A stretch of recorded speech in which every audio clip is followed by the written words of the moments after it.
all of you.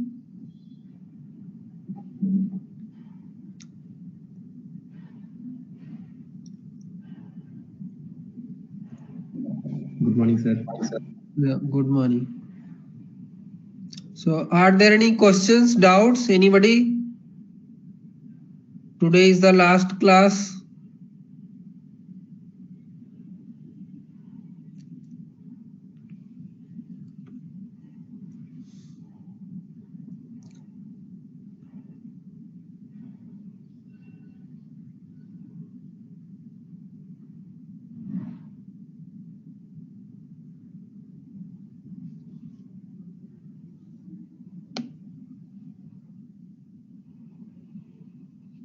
Okay, so if there are no questions, so let me start.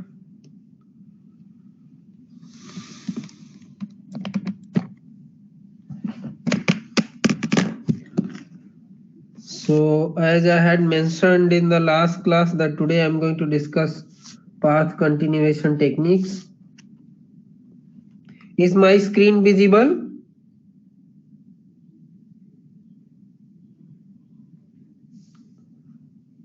Hello. Yes, sir. Visible, sir. Okay. So today is the last topic. What I'm going to discuss is the path continuation, basically path continuation techniques.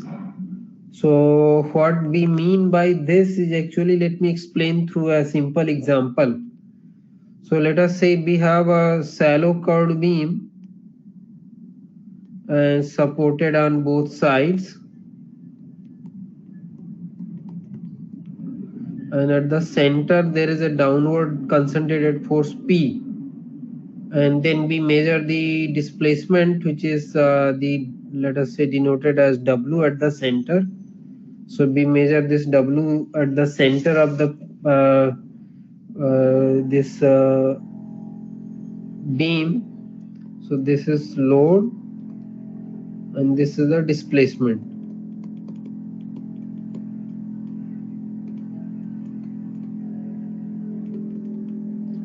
So if we plot this, actually we go for the range of load. So if we plot the load versus WC, the displacement. So we will actually, in this example, you will find, if we go for sufficiently large values of load, so you will see that in this case the load displacement curve would be something like this kind of curve you will get. So now if you want to trace this curve, entire curve, so let us say we start with some load here. So we start with zero load and displacement, then we apply the load incrementally. So initially we go through the load increments like this. Now we go to the various points. We can reach up to this point through the the load increments. The load increments of course can be variable. But suppose you want to go to further in the curve. So one possibility is that there is a jump from here to here, this jump. So maybe you could go somewhere here and then here. So but actually when you start from this and apply a small incremental load, so because this point is far away from this point, so the Newton-Raphson method will not converge. So usually, even though if you are not interested in this portion of the curve, you will not get this portion of the curve also easily. So then rather than now increasing the load, actually the load is decreasing in this portion. So if you see, the load is decreasing in this portion. So if we want to trace this entire load versus displacement curve, what is we also call such curves, these are equilibrium for the static problem we are talking about. So this is also known as the equilibrium path. To trace the to trace, that is basically to plot and to get the entire equilibrium path, to trace the entire equilibrium path.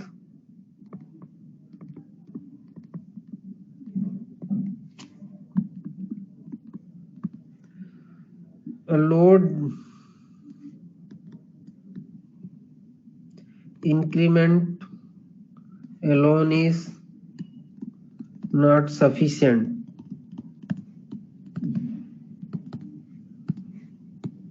We need to use path continuation techniques and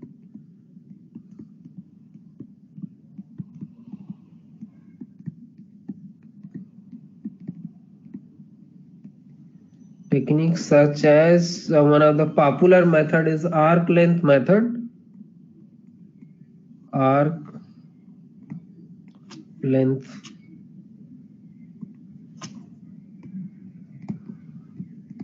so now we want to trace now this entire path. So initially, of course, from here to here, we can from here to here we can do the load increment. But now if we want to trace this part particularly, and then go to this region, we need to use path continuation. So say one of the method is arc length.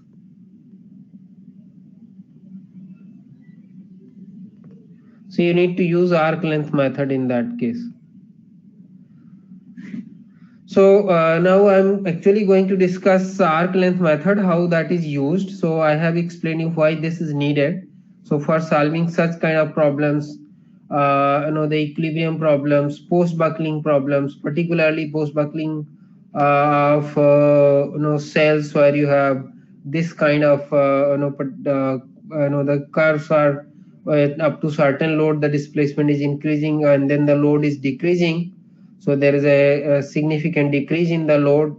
So for tracing those kind of path, you need this kind of method. So simply taking the equations of equilibrium and using the Newton-Raphson method with load increment will not work. So you need to use these methods. So I am going to actually discuss this. One of the popular method is this arc length method for this path continuation.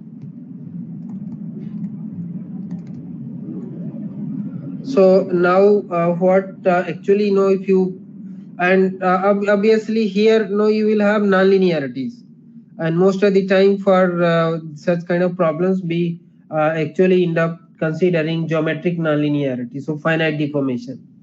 So for the finite deformation case, let us say we have this element level governing equation, equilibrium equation. So we have already talked about this form of the equation B plus BNL transpose into secant P locus of stress tensor dB.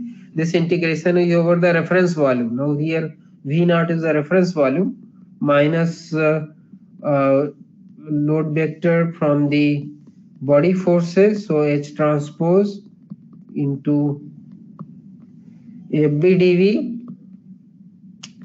minus, of course you can also use the notation which I have used recently for contact problem. So rather than using this matrix vector curly bracket square bracket, you can use that notation also.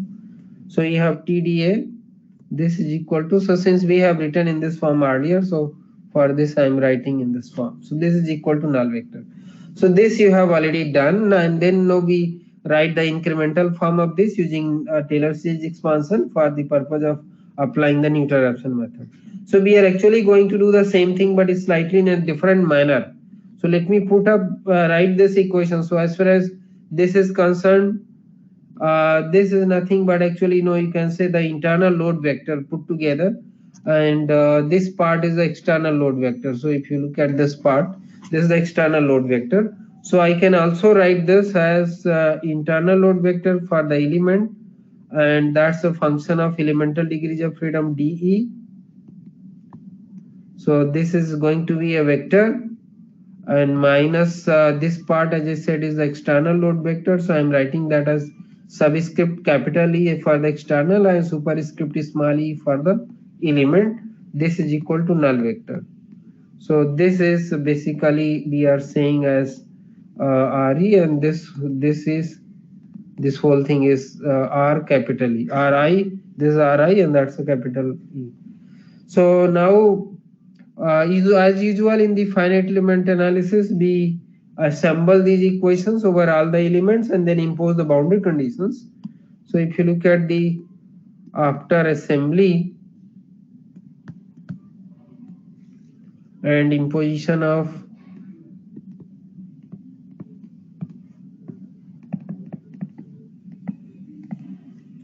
boundary conditions,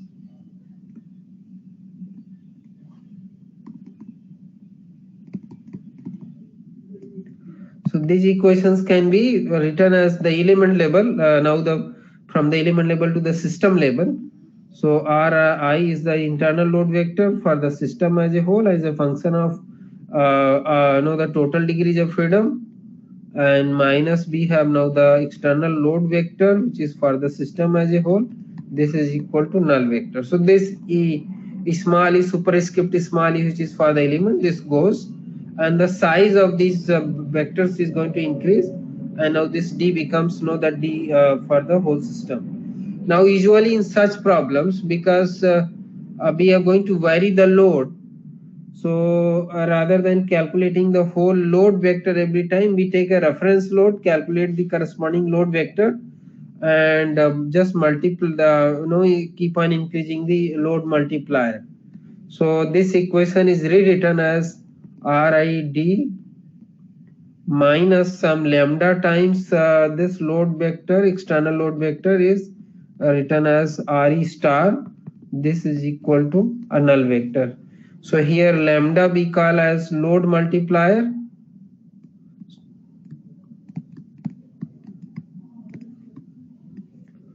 and this RE star is load vector due to a reference external load. A reference external load could be usually unit load. So if it is a concentrated force, a unit concentrated force. If it is a distributed force, it's a unit distributed force. So force point area we are taken as unit is a unit pressure and things like that. So that's known as load vector due to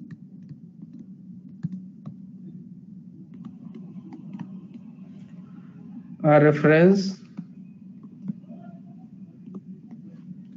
external load.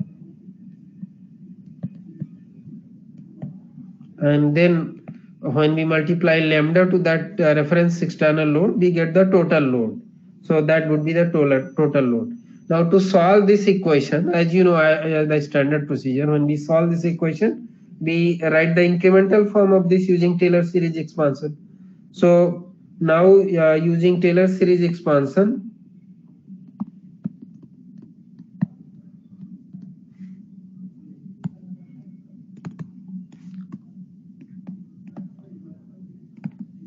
so what we do is we start from the the zero. Of course, there are load steps here, and there are iteration within each load step. So that is what you have to keep in mind. So here I am talking about iteration within a load step.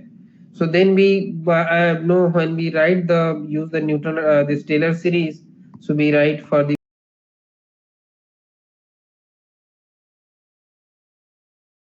load step. So then we know when we write the use the Newton this Taylor series. So we write for the purpose of using the Newton-Raphson method. So we know the displacement vector corresponding to previous iteration. So that is di. So we evaluate this minus the lambda is a load multiplier evaluated at previous iteration, lambda I into Re star. So this is the the whole thing is evaluated at the previous iteration, and then plus we take the second terms in the Taylor series. So we have derivative term. So the derivative of this internal load vector will give you what we call as tangent stiffness matrix. So if you remember, we have written that as B plus BNL transpose into constitutive matrix into B plus BNL integral over the reference volume and plus Kg. So that is the tangent stiffness matrix. So here I am just writing it as symbolically tangent stiffness matrix evaluated at previous iteration and into incremental displacement. So that is delta D for the current iteration, so that is I plus 1. And similarly the increment in the load multiplier, so that is delta lambda also for the current iteration I plus 1 into this reference load R star, and this whole thing is equal to a null vector. So this is what now you have this equation when you use the Taylor series expansion for using Newton-Raphson method. So here if you see this KT is the tangent stiffness matrix, KTDI. This is nothing but actually delta derivative of this internal load vector, divided derivative with respect to D. So in each component has to be differentiated with respect to each component of D. So you get a matrix over here. This is evaluated at the previous iteration, and this is known as tangent stiffness matrix. Tangent stiffness matrix. And here I is the iteration number.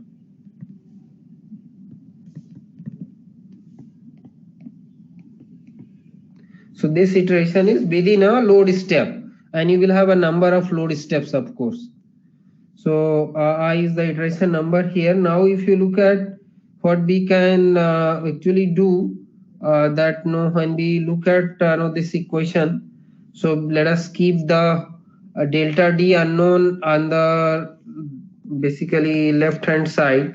So we can write this equation as basically this KT, which is a function of DI into we have this unknown delta D I plus 1, and take all other terms to the these are anyway known. So this is known because it is evaluated at previous iteration. This is also known, evaluated at previous iteration. Tangent stiffness matrix is known because it is a function of D but is evaluated at previous iteration. And this is anyway the load vector due to a reference load, unit load. So this is known, this is unknown, this is unknown. So for the timing, I'm delta lambda I plus 1 also I'm taking to the right hand side. So we can write this equation as, then we will have is equal to minus, we will have this Ri evaluated at Di plus we will have lambda I into this Re star, and plus we will have the last term also going to the right hand side. So delta lambda I plus 1 into Re star. So the unknowns are now, this is an unknown. Hello, yeah, this is an unknown.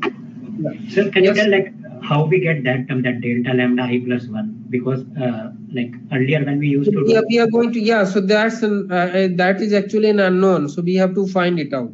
So I'm going to explain how we are going to get this. No, sir, actually what I want to ask, like when you do the Taylor series expansion, then earlier the force term used to remain as it is, the external force, and only the that stiffness term used to break into two parts.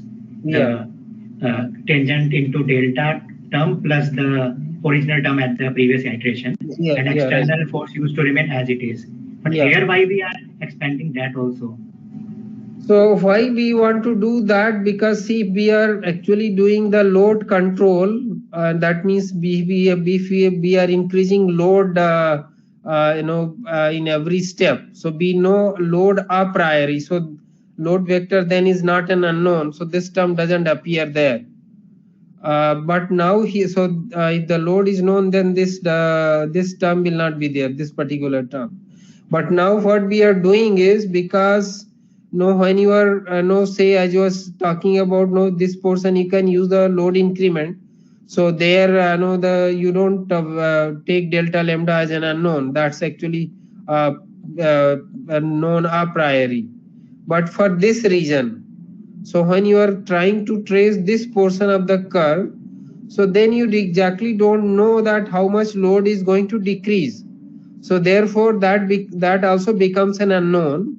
And since the load multiplier is also an unknown, so when you write the Taylor series expansion of this term, so you are writing these first two terms, then the derivative of this into delta D, and you are also writing the derivative. So this is known, this is an unknown. So you are writing its derivative. So that is why this delta lambda at I plus 1 is coming, this term. Because now this particular term delta lambda over here is treated as an unknown. Because we do not know, particularly when you have this kind of load displacement curve, here you don't know when you move a step forward how much decrease or change in the load is going to be there. So that is also an unknown. Is it clear? Okay, sir. So, but like, so can we say that it is a function of D? So it is a function of D, like? No, it is not function of D. It is not an explicit function of D. Let me put it like that. It is not an explicit function of, it's an independent variable. But yeah, it depends upon in the structure, at what level of deformation we are there, and depending on that, this delta lambda will be changing. But it is not an explicit function of D.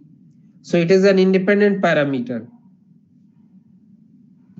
Okay, sir. Because sir, we are doing the Taylor series expansion about the previous D. Yeah. So, and in that same expansion, we are writing delta lambda. Yeah, we are writing same here. So in this is evaluated at previous D, this is evaluated at previous D, and previous step actually. So sorry, previous iteration.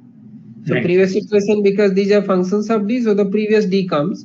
But here right. This is function of lambda, so previous lambda comes, and then it's increment. So Taylor series is about both D and lambda both. D as well as lambda, yes.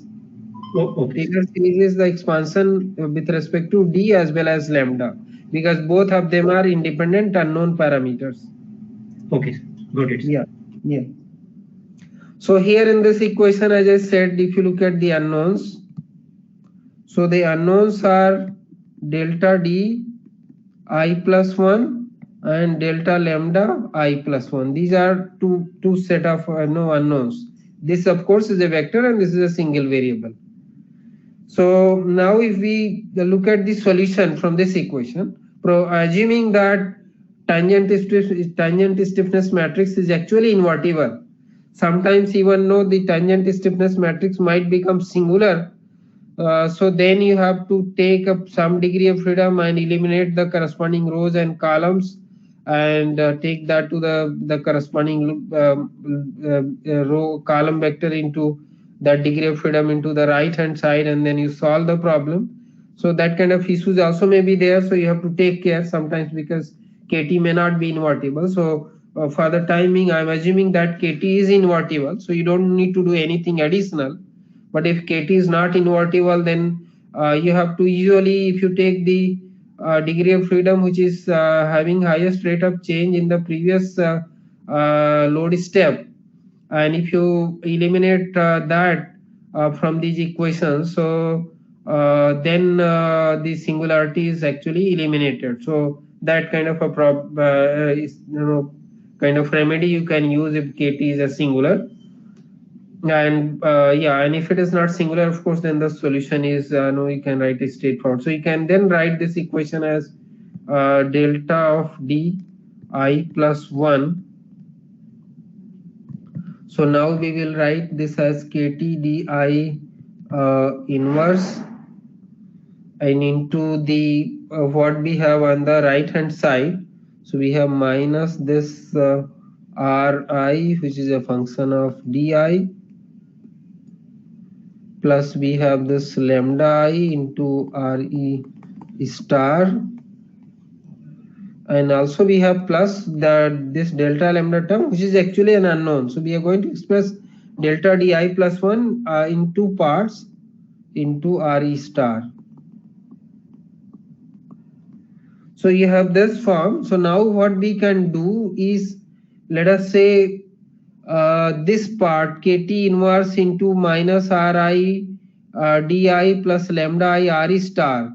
This part is, let us say, one part which is known, because this is known, this is known, so this part of the solution would be known, and this part is in terms of an unknown.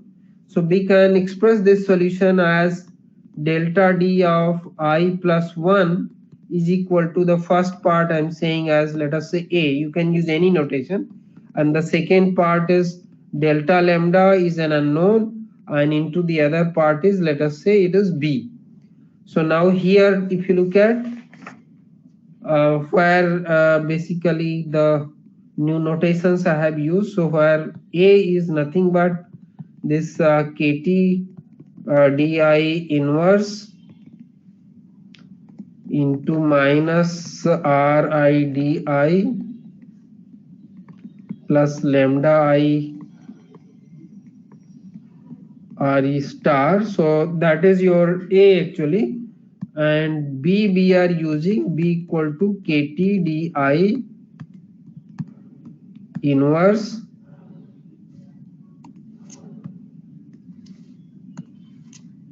KT di inverse into we have this simply Re star. So here you would see that Re star is not changing, but when we progress in the solution, the KT is going to change. So when we have to evaluate this at every iteration, so we need to evaluate this at every iteration. Now how do we solve? No, so right now we have incremental displacement in terms of another unknown delta lambda I plus 1. So both of them are unknown. So how do we solve then problem? So B, no, as the name suggests, we have already said at the beginning that it's an arc length method. So we actually specify the incremental arc length.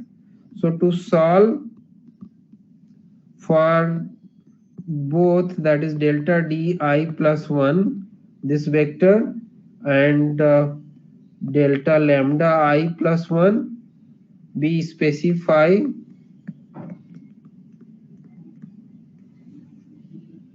incremental arc length. So I'm using notation actually delta S. You can use actually delta S square. So I'm going to use S square for that, but I'm calling it as incremental arc length. So S square would be equal to, then we just take the di plus, although in this it is also you can develop a solution technique where you also include the delta lambda also in this or lambda also in this, but I am including only the displacement. So we have total displacement transpose into total displacement. So di plus delta di plus 1. So this will be a scalar quantity, and where this S square is incremental arc length.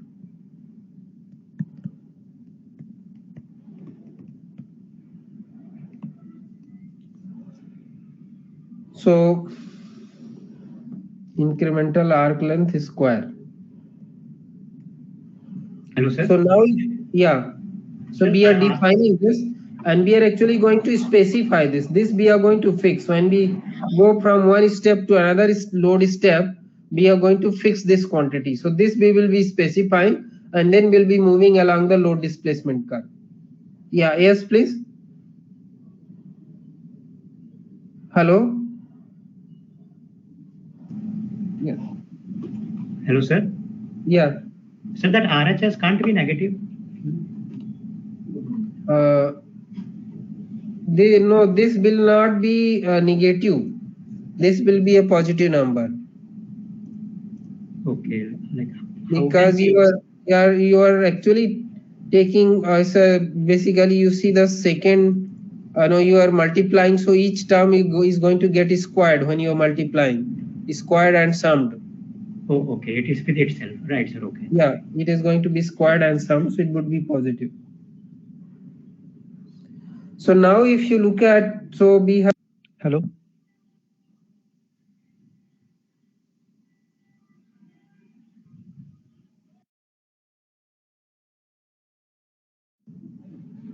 So we have this S square. Now let us put the solution. We have already got the solution for delta di plus 1. So let's put that.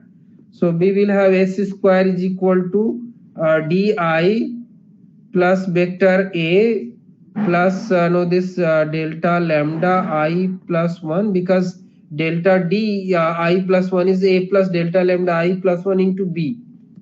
So we will have this transpose, and then again di plus a plus delta lambda I plus 1 into b. So this is what we will have, and if you multiply this, you get s square. S square is now kind of, you have the constant terms, because these two terms are known, these two terms are known, so you can put them together. So you can write this as di plus a transpose into di plus a. So that is one set of terms, and then you will have di plus no, this term into this is this unknown no term is one, and when you do this into this, that's another, so we will get twice. So we can write twice of di plus a transpose into b into delta lambda I plus 1, and then we will have the multiplication of this term and this term, so that will give us delta lambda I plus 1 I square into b transpose into b. So this is what you will get. And in this case, now the see this be prescribed, so this is known, s square is known, and delta lambda is an unknown. So you will see this is a quadratic equation, and this quadratic equation can be solved for delta lambda, and once we solve for delta lambda, then we can solve for the the delta di plus 1, and therefore finally di plus 1. So that is how we do. So let us rewrite this equation. So let us say in terms of scalars, it is a1 plus a2 into delta lambda I plus 1 and plus a3 into delta lambda I plus 1 square is equal to 0. So here, well, now if you look at, now a1 is nothing but di plus a transpose into di plus a minus s square, that is included in this because that's also constant and known. Arc length is prescribed, so that is a known quantity.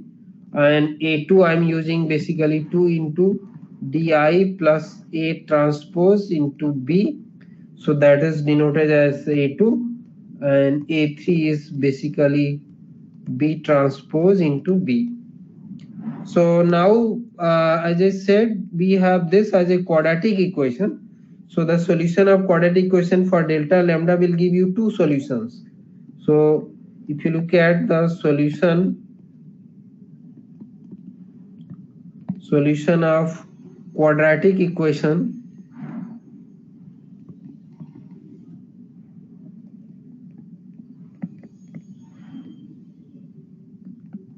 for delta lambda I plus 1 gives the two solutions because it's a quadratic equation. So the two solutions would be delta lambda. Next question is how do we decide basically these two. So the two solutions 1 and 2, subscript 1 comma 2 means there are two solutions. So will be minus a2 plus, you are solving basically this quadratic equation, that's all. So the roots of that is minus a2 plus minus this a4. I'm going to define what a4 is into 2a3, and here a4 is nothing but a2 square minus 4 times a1 into a3. So now once we get these two roots, so how do we choose which is the correct root, which delta lambda we should use to finally compute the displacement vector? So now we actually choose the one which is going along the equilibrium path. So for that we multiply the previous displacement with the current displacement and see whether it is going in that direction or not. So for that what we do is to choose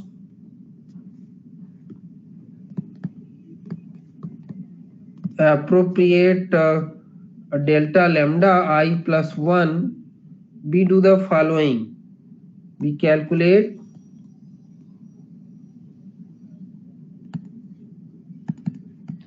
two the incremental displacement. One is say delta d1.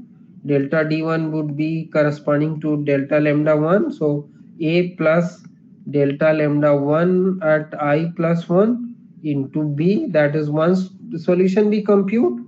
and another increment we can calculate delta d2, which is also a plus delta lambda 2 at I plus 1 into b. So we calculate these, and then after having calculated these, we calculate these two quantities C1.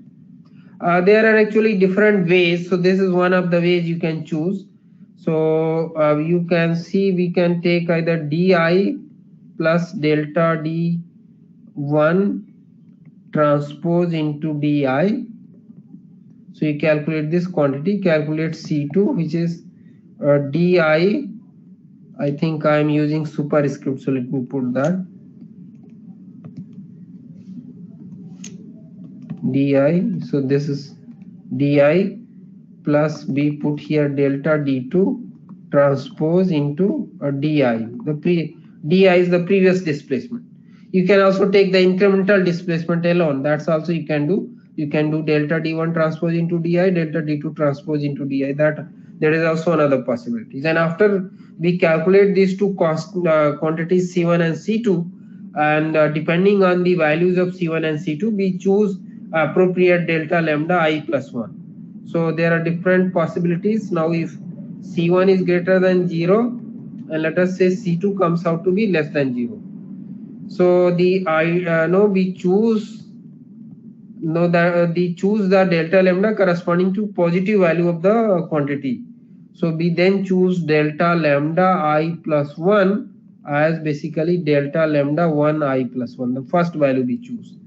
Now the second possibility is that let us say if C1 is less than 0 and C2 is coming out as greater than 0, then choose delta lambda I plus 1 as delta lambda 2 I plus 1, because C2 is corresponding corresponding to delta lambda 2 I plus 1.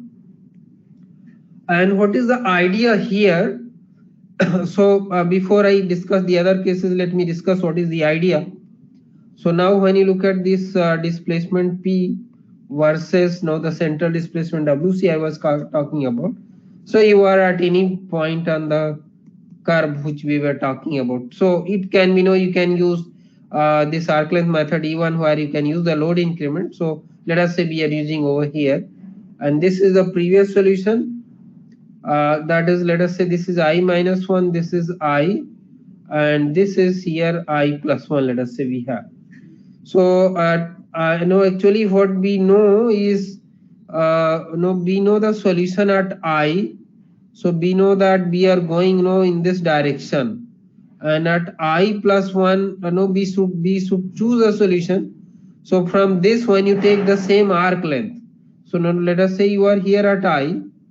So actually one will give you the solution in this direction, because the arc length is same. So within the same distance, you can go in this direction, you can go in this direction also, you can go in this direction. But we want to choose the solution which is towards the increase in the path length, equilibrium path length, either towards the increasing load and displacement or increasing displacement. So now we don't want to choose this solution, but we want to choose this solution. So when we want to choose this, so what we are doing, that we know the solution at di, and now we have the predicted solution. One is di plus delta d1, another solution is di plus delta d2. And if we multiply these two, now we have another solution here. That is this solution. And this, so now if we multiply these two, take the dot product of these two vectors, if that is positive, so then we are going towards the increasing arc length of the basically equilibrium path. And now if we are that this we are taking, say this side, the vector this side, the multiplication of this vector and this vector, that would be negative, and we don't want to go in that direction. So that is why if the C1 is positive, C2 is negative, we choose delta lambda I plus 1 as delta lambda I plus 1 delta lambda 1, and if C1 is negative, C2 is positive.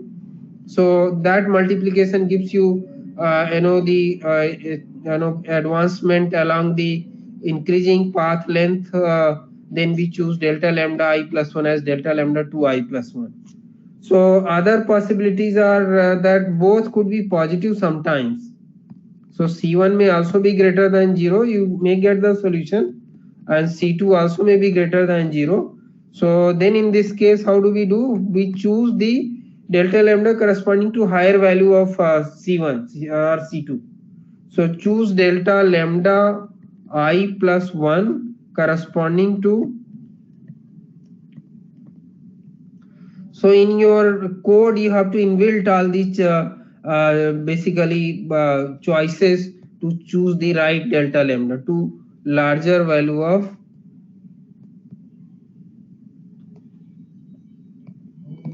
Ci, that is either C1 or C2.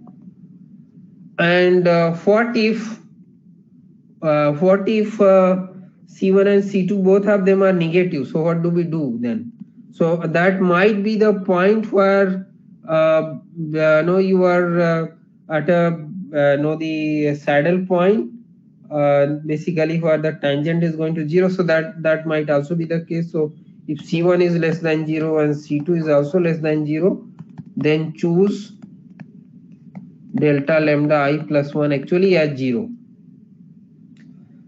So this is how you do, and no, you can also use, as I said, sometimes the problem may be when you are really solving the post-buckling problems of cells, particularly their difficult problems are there are finite deformation problems, there are large rotations, and those kind of problems. So you may have difficulties. For example, no, you may have a load versus displacement curve, something like going like this, and then it may be turning out like this, and you may have some curve like this. So the equilibrium path is actually going like this. So this is particularly post buckling curve of cylindrical cells, closed cylindrical cells. So you get this kind of thing, and here particularly when you are close to this point, one is to actually you will initially use some larger load step, but when you go here you have to use the smaller load steps, and when you are near to this point, you might start getting this delta lambda values as complex. So then what you do? So this doesn't actually work. So we had in some of our papers we have published, we use what we termed as adaptive displacement control method. So rather than using arc length, we said that let us specify adaptively a particular increment in the increment in a particular degree of freedom at every step, and march through the solution in using that, and in that we could trace very complex load displacement curves like this.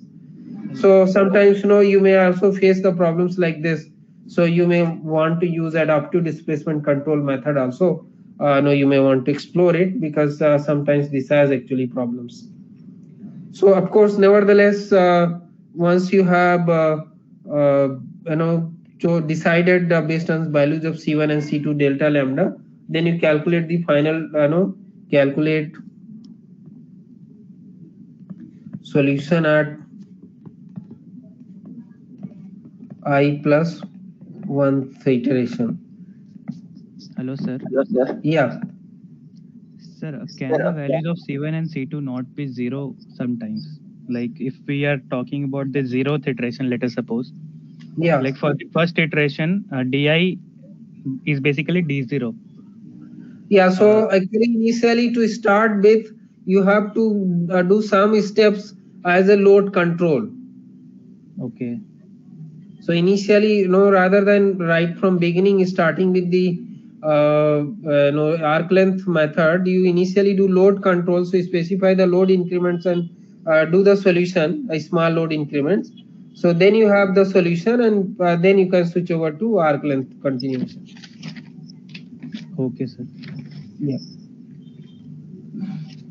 So then the final solution is calculated. So you would then write delta D, final delta D I plus 1 as basically A plus B into delta lambda, whatever you have finally chosen. So you will calculate delta Di, then you will calculate Di plus 1, which would be Di plus delta Di plus 1.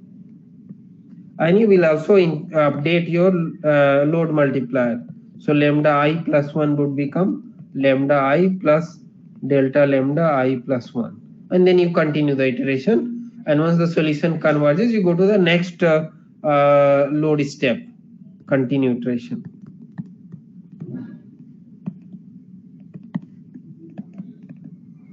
And once the solution converges,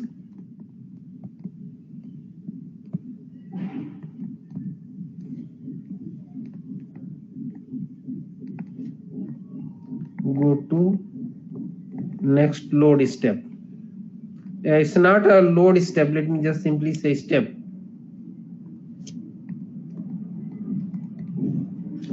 So yeah, this is how actually you use this arc length continuation to solve these kind of three. Many of the times you may not want to use this.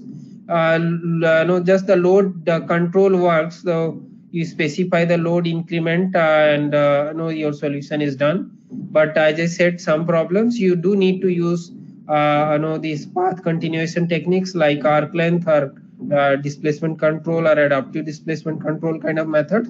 So then you kind of resort to these kind of methods. So I think yeah, this is where I want to stop. And if you have any doubts and questions, you can ask. And minor is on 18th. Sorry, major is on 18th. So major we will have in the morning hours. So it would be from it will be for 2.5 hours. So we will start at 9. So 9 to 11:30, and 20 minutes for scanning, and then uploading the solutions in Gradescope. So other format is going to be exactly same what we used in the minor. So you have to log in Microsoft Teams. I will be sending the links and instruction and everything. And as far as the syllabus is concerned, so the entire syllabus, but the weightage to the syllabus covered after minor would be more in the major question paper. So yeah, now if you have any doubts and questions, now you can ask. Sir? Yeah. For the step in which we specifying the incremental arc length. Yeah. There is a function of di and delta di plus 1. Yeah. And we know that what is the value of di. So when we specify delta di plus 1 also. Pardon? So we know the di term. Yeah, it is known. Yeah, that is so here. That's what finally, if you look at when we are specifying this S, and yeah, so actually the good question. How do we choose this incremental arc length? So for that also, you get an idea from what should be the range of this incremental arc length. So initially, as I said, you do some steps using load control. So you get the solution, and from when you are going from one load step to another load step, so then you know how much is the incremental displacement vector, and from that you can calculate the incremental arc length, and that gives you an idea that for a given problem what should be the order of incremental arc length. So once you have the idea of incremental arc length, then obviously what you are doing is that di is known, this is known, but this is an unknown. So you are setting up a quadratic equation and solving this quadratic equation for delta lambda, and then you are choosing appropriate delta lambda. So I think now you can, know if your question was different from what I just said, you can ask it again. No, sir. Yeah.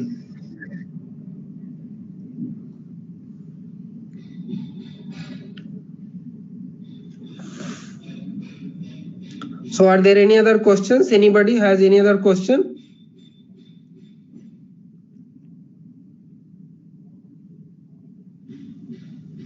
Sir, like if we get doubt after reading, so should we mail you the doubt? Yeah, you can mail me the doubt. You can call me also. That is not a problem. Okay, sir. Yeah. So, okay, then I'm stopping. Thank you all for your attention, and also wish you all the best for your major exams. Thank you all. Thank you very much, sir. Thank you, sir. Thank you, sir. Thank you, sir. Yeah. Thank you, sir. Sir, one thing, like if somebody audits this course, sir, then what will be the passing marks? 40%. Okay, Audit pass will be at 40% marks, total marks. okay, sir. Yeah.